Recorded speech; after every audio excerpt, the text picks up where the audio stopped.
Buenas, queridos hermanos y amigos que nos están viendo. Hoy tenemos al doctor Keith Fussell, este hermano de la Iglesia de Cristo en Memphis.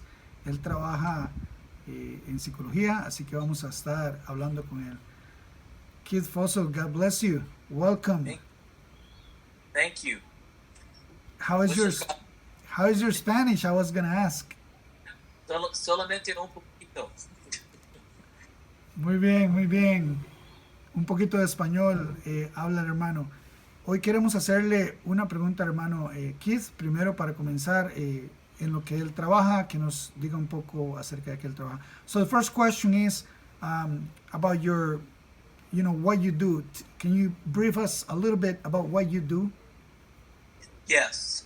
I have a private practice, which is Christian-based, and we see individuals and couples and families for counseling, basically. So, and a lot of our congregations have contracts with us where they can send their members for therapy when that's needed. Good. We have a question for you here at the Barba Church of Christ. Tenemos una pregunta para usted aquí en la Iglesia de Cristo en Barba, and basically we want to know from you maybe anything that you can help us with. 3 advices for what we're living as worldwide, this coronavirus and the COVID-19. Anything that you may give us, any advice that would be very helpful to us, and we thank you for that.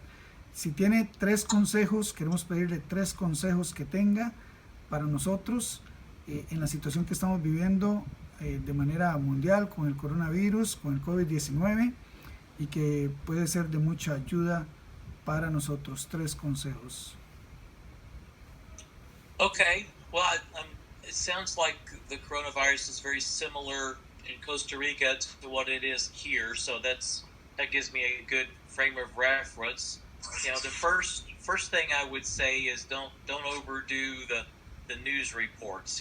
Some people are just watching 24 hours a day almost, and that can overwhelm anyone. So I would say, get a little bit of news, sometime during the day, enough to know what's going on, but don't just inundate yourself with too much news coverage. Okay. Very good. I would say the second one is, I guess many of your brothers and sisters are working from home and that kind of thing right now, but it's real important to balance out your day. If you're working from home or not able to work, I would say get outside if you're allowed to there. I assume you are, to get some fresh air, walk around, take a break, and not just be watching television or concentrated on your work continually. Everybody needs to space out that schedule with some time for fresh air and getting away from your desk or dining table or wherever you're working from. And the last one I would say is take some time off from your mental and emotional grind with all of this, to fill your mind with scripture. Take some time to relax. I don't know if your folks know about deep breathing exercises and things like that, but just a simple thing as taking 5 or 6 very long times that you breathe in and then breathe out. That can really calm yourself down if you're nervous, and filling your mind with the Psalms and other scriptures, and just remembering who's in charge through all of this, and God is going to get us through this. All right, I have a question now about these breathing exercises. Tengo una pregunta acerca de los ejercicios de respiración. So, can you elaborate a little more about that? ¿Nos puede desarrollar un poco más la idea?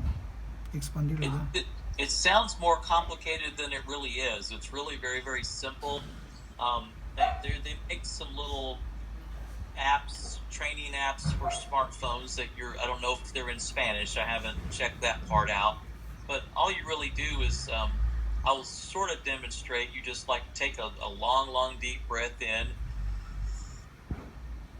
hold it, as long as you can, and then exhale kind of an elongated way. Just kind of keep moving your breath out until there's just none left in your lungs, so to speak. There really is, but until it feels like that.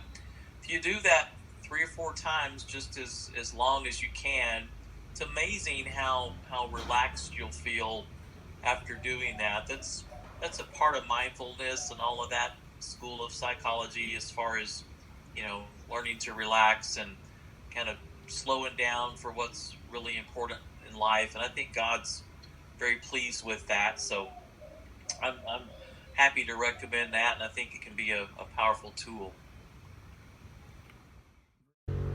So, because in Costa Rica we're a small country, we're seeing less and less new cases every day. Today we only had like 2. The last few days it's been like that. Okay.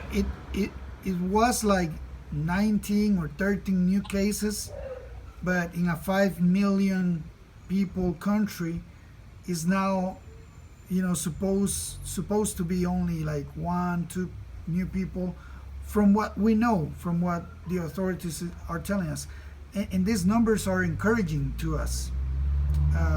But I'm asking you where you're from, and the way you're seeing things. Probably the perspective is a little different.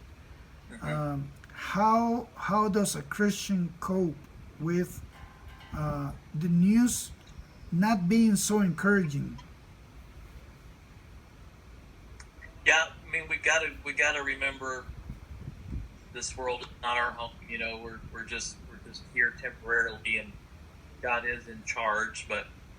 And there's a whole gamut. Some Christians were upset that we were even moving services to online. They thought that was wrong. We should still be there together regardless of the virus. And then others will probably stay home 2 or 3 months even after we start service again, just to make sure everybody's safe. So but keep in mind, God is in charge. If we contract the virus and die, we know where we're going to be. But it's probably Christians would get more criticism than they would get help their message by continuing to meet just kind of recklessly now, if that makes any sense. If I asked you right now, what do you think the world is gonna look like, or the positives, and what new things we're going to learn from all of this, what would you say?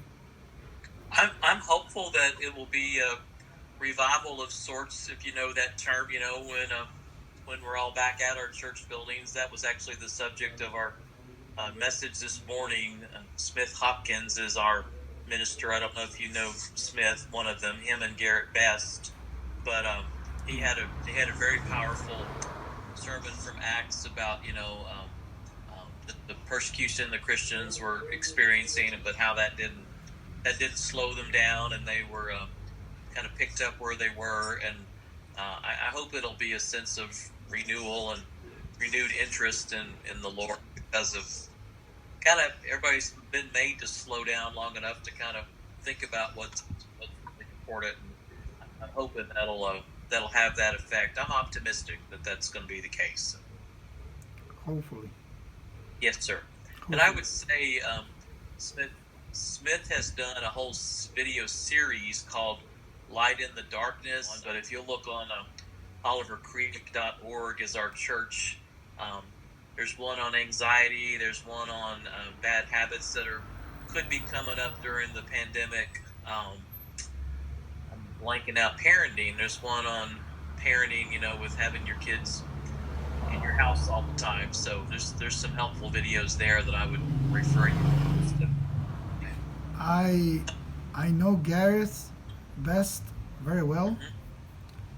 So he and I went to school, and Yes. please send my greetings to him. Very good, very good. Thank you so much. All right. Well, Brother Keith, I won't take more of your time. God bless you. God bless. Take care, Diego. Take care. Bye-bye. Bye.